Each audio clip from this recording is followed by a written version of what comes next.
Hello, welcome. Today I'm looking at the grade 6 A2 piece, Sonata Alla Scarlatti. This is a piece of music that was composed in the 20th century by somebody who is imitating the style of the Baroque period. So I'm going to play it for you, we can have a listen to it. And the tempo at the start is marked 88 minim beats a minute. So if we just check that, so that's really the same as going da da da da, that sort of tempo. That's based on the minim beat. So it's quite a fast piece. So if you like lively pieces of music to play, this could be the one for you. Let's have a listen to it then, and then we'll talk about the aspects of learning it afterwards.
Notice I didn't hold the last chord for a long time.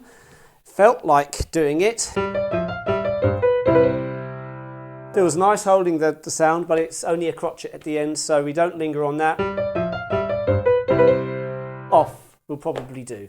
So then, let's talk about how to go about learning this piece. From the beginning then, we have the left-hand part. Actually, I'm playing it quite bouncily, really, in a semi-staccato way, you know. I mean, in fact, a lot of people would argue that it's totally staccato, what I'm doing there.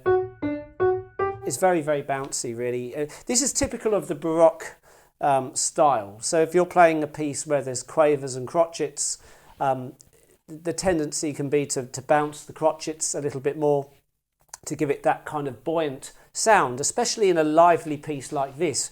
You know, if I play it without bouncing the crotchets, listen to how much duller it sounds. Listen to this.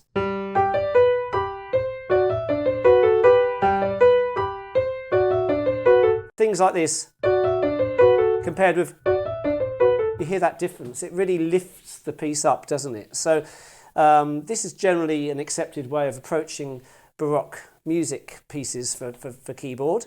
So that's what I would be keeping in mind when playing generally, that the crotchets have a little bit of bounce to them, and then that sounds very, very nice. Quavers can be played, generally speaking, quite legato. So that's the main consideration. There are no dynamic markings written in here. The dynamics are left up to your discretion to decide. It says so, in fact, I think somewhere in these footnotes, I think it says it there somewhere. Yeah, dynamics are left to the player's discretion since there are none provided by the composer. So let's talk about how we could go about approaching this. From the beginning, a medium level volume seems sensible. It's quite a kind of bold opening idea. I'm going to play it through a little bit slower now, and we'll discuss this. Also watch out, of course, for the treble clef creeping in the left-hand part on bar 2.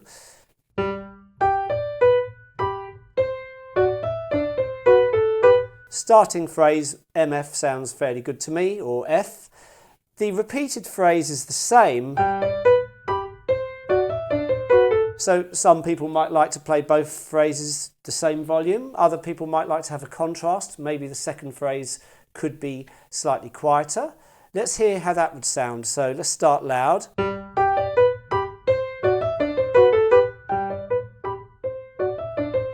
And maybe creeping back in to bar 5 with the MF volume again. So you could have that temporary dip. Whenever you get a call and response effect, or something where there's a phrase giving you an idea and then another answering phrase, that answering phrase could be maybe thought of slightly differently, maybe slightly quieter, in some cases maybe slightly louder. I mean, you can get a sense of this the more you play it. You could also listen to maybe some performances of this on YouTube or online, just to compare how maybe different performers play this, and you might gravitate to a particular way of doing it. So that's the main thing we've got to be mindful of here. We're creating our own dynamic interest. It doesn't have to be completely all over the place constantly. The style of music that this is emulating the Baroque era. Keyboard pieces, you know, the harpsichord was obviously around before the piano, so it wasn't as capable of dynamic change as a piano.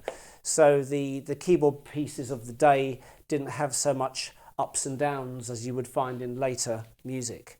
So I think don't get too worried about the dynamic side of things at the moment. Just focus on the mechanical security of the piece. There are no chords in this really, apart from some awkward moments, which we'll talk about later in the left hand. We'll talk about this in a few minutes. So basically, for page 1, as long as you're following the fingering and just being careful with how you're playing each part, keeping everything in time, ultimately you want to be practicing maybe with a metronome at a slower tempo so that you can build up a really nice, secure, steady tempo. This is the kind of piece where you can really play it quite metronomically and it would sound nice and tight and good. So I haven't got to spend too much time actually playing through page 1, talking about it too much. I think we've talked about the bouncy crotchets. So, I mean, one thing we could do, let's say we were in bar 5 and we've just done the bar before.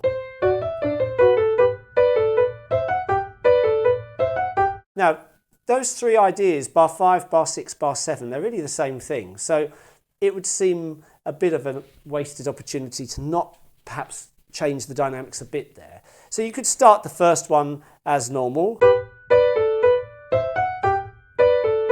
Or you could drop on the second one. And then return back again. So this kind of constant dipping and coming back is a nice approach with some of this. So let's hear those phrases played through from bar 4.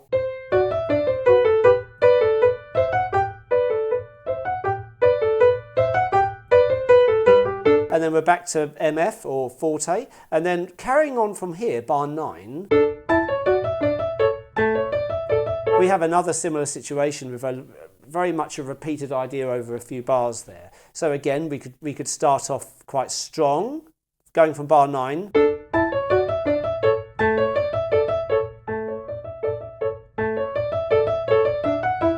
So that, again, that dipping down in volume and then coming back is quite an effective way to play it. Some people might do the opposite and start soft and then get loud. So we're coming from bar 4.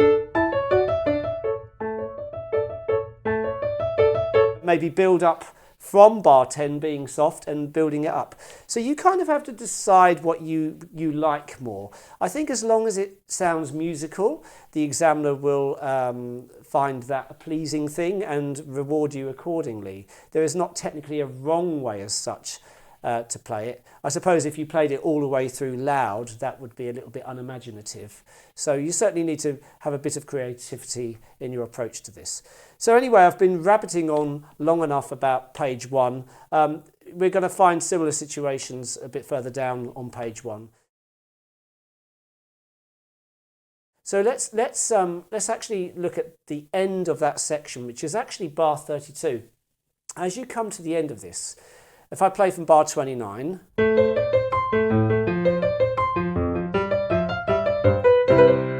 we notice our first real problem here, especially if you have small hands. Bar 32 has that left hand chord, C major, written rather horrifically for some of you as a 10th. Now, I'm sure a lot of you will struggle to reach that type of interval, so don't panic. If worst case scenario, you just miss out the E in the left hand and you get this. I would rather you did that than risk trying to hit the E and clipping a D or something, which would be horrible. If you can't comfortably go for the E, then either hit the octave C or the 5th. Probably the octave is realistic. That sounds good. So don't be too afraid to do that. You can't really implement the E into the right hand very easily there because of the mordant. If you didn't have the mordant, you could probably go for the E in the right hand with a bit of craftiness. If I put the 4 over, for example, on the B, or 3 over, I could do that, but it's not such a good idea here because of the mordant. The mordant fingering there is 3-2-1. You might have noticed on the video of me playing, I think I cheated and did 3-2-3. I mean, you can get away with 3-2-3. 3-2-1 actually feels for me more awkward, but it's considered maybe the better way to play it. At the end of the day, it's got to work comfortably for you. You don't always have to follow every single finger suggestion written because you might have a different approach which works for you. So, in terms of that bar then, you've got options. Either reach the E if you can reach it. You might want to practice actually doing some exercises if you've got a good stretch already, to just practice playing 10th, moving up. That's a good way of testing, can I maintain that sort of stretch? Do a scale, maybe starting lower. Like I say, don't get too worried about that. Now, you'll notice the word fine written there, so that's going to be the actual end of the piece eventually. We have no repeats to do as such of the first section. We're going straight into bar 33 now. So now going from the next section, bar 33, we can see that we're in the key of F major now, and so just watch out for that key signature change. There's no need to repeat that section, so when you get to bar 42, there's a first time bar, which you're going to ignore that bar altogether and go straight to bar 42B, the second time bar. That left hand chord, that C major chord, again, very awkward to play if you've got small hands, but unlike earlier when we talked about it in bar 32, on this occasion we haven't got a mordant happening at that point. So when you're coming from the previous few bars, if I play from say bar 40, sorry, I'll do that properly. As I hit the C here, I could possibly consider playing it in the right hand, the E. It's a bit of a risk because I've got to jump back up to that.